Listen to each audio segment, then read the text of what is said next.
प्रेम से बोलिए सियावर रामचंद्र की जय। पवन पुत्र हनुमान की जय। वाल्मीकि रामायण बाल कांड का 11 सर्ग हिंदी में। तदंतर सुमंत्र ने फिर कहा, राजेंद्र, आप पुनः मुझसे अपने हित की वह बात सुनिए जिसे देवताओं में श्रेष्ठ बुद्धिमान सनत कुमार जी ने ऋषियों को सुनाया था। उन्होंने कहा था, इक्ष्वाकु कुवंश में दशरथ नाम से प्रसिद्ध परम धार्मिक सत्य प्रतिज्ञ राजा होंगे। उनके अंगराज के साथ मित्रता होगी। दशरथ एक परम सौभाग्यशालिनी कन्या होगी जिसका नाम होगा शांता। अंग देश के राजकुमार का नाम होगा रोमपाद। महायशस्वी राजा दशरथ उनके पास आएंगे और कहेंगे, धर्मात्मन, मैं संतानहीन हूँ। यदि आप आज्ञा दें तो शांता के पति ऋषि श्रंग मुनि चल कर मेरा यज्ञ करा दें। इससे मुझे पुत्र की प्राप्ति होगी और मेरे वंश की रक्षा हो जाएगी। राजा की यह बात सुनकर मन ही मन उस पर विचार करने कर मनस्वी राजा रोमपाद शांता के पुत्रवान पति के साथ भेज देंगे। ब्राह्मण ऋषि श्रंग को पाकर राजा दशरथ सारी चिंता दूर हो जाएगी और वे प्रसन्नचित होकर उस यज्ञ का अनुष्ठान करेंगे। यश की इच्छा रखने वाले धर्मज्ञ राजा दशरथ हाथ जोड़कर द्विज श्रेष्ठ ऋषि श्रंग का यज्ञ पुत्र और स्वर्ग के लिए वरण करेंगे तथा प्रजापालक नरेश उन श्रेष्ठ ब्रह्म ऋषि से अपनी अभिष्ट वस्तु प्राप्त कर लेंगे। राजा के 4 पुत्र होंगे जो अप्रमेय पराक्रमी, वंश की मर्यादा बढ़ाने वाले और सर्वत्र विख्यात होंगे। महाराज, पहले सतयुग में शक्तिशाली देव प्रवर भगवान सनत कुमार जी ने ऋषियों के समक्ष ऐसी कथा कही थी।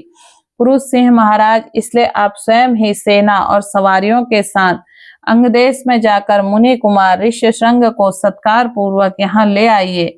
सुमंत्र का वचन सुनकर राजा दशरथ को बड़ा हर्ष हुआ। उन्होंने मुनिवर वशिष्ठ जी को भी सुमंत्र की बातें सुनाई और उनकी आज्ञा देकर रनिवास की रानियों तथा मंत्रियों के साथ अंगदेश के लिए प्रस्थान किया, जहाँ विप्रवर ऋषि श्रंग निवास करते थे। मार्ग में अनेकानेक वनों और नदियों को पार करके वे धीरे धीरे उस देश में जा पहुंचे जहाँ मुनिवर ऋषि श्रंग विराजमान थे। वहां पहुंचने पर उन्होंने द्विज श्रेष्ठ ऋषि श्रंग रोमपाद के पास ही बैठे दिखाई दिए। वे ऋषि कुमार प्रज्वलित अग्नि के समान तेजस्वी जान पड़ते थे।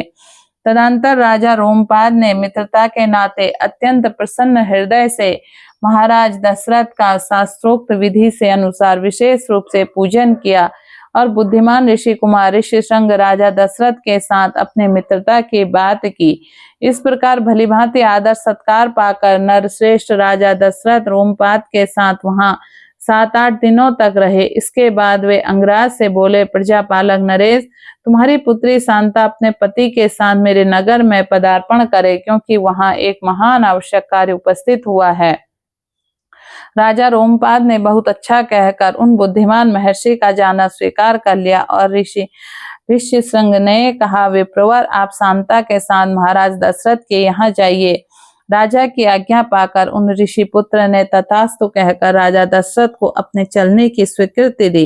राजा रोमपाद की अनुमति से ऋषि श्रंग ने पत्नी के साथ वहां प्रस्थान किया। उसी समय शक्तिशाली राजा रोमपाद और दशरथ एक दूसरे को हाथ जोड़कर स्नेह पूर्वक छाती से लगाया तथा अभिनंदन किया। फिर मित्र से विदा ली। रघुकुल नंदन दशरथ वहां से चल दिए। उन्होंने पूर्ववासियों के पास अपने शीघ्रगामी दूत भेजे और कहलाया कि वह समस्त नगर को शीघ्र ही सुसज्जित किया जाए। सर्वस्त्र धूप की सुगंध फैले। नगर की सड़कों को झाड़ बुहार कर उन पर पानी का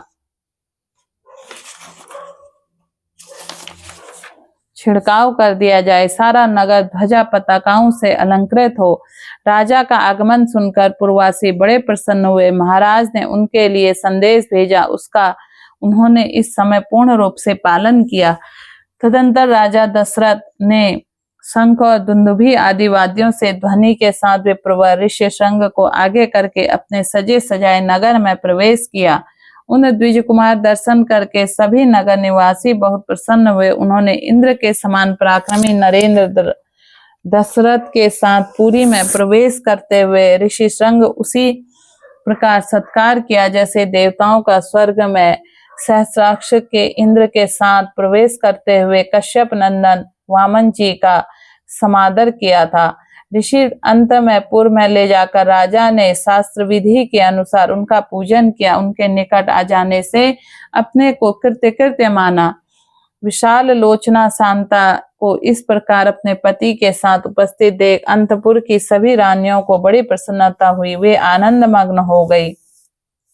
शांता भी उन रानियों के तथा विशेषतः महाराज दशरथ के साथ आदर सत्कार पाकर वहां कुछ काल तक अपने पति विप्रवा ऋषि संग के साथ बड़े सुख से रही। इस प्रकार वाल्मीकि निर्मित आर्ष रामायण आदि काव्य बालकांड का 11वां सर्ग पूरा हुआ। प्रेम से बोलिए सियावर रामचंद्र की जय, पवन पुत्र हनुमान की जय।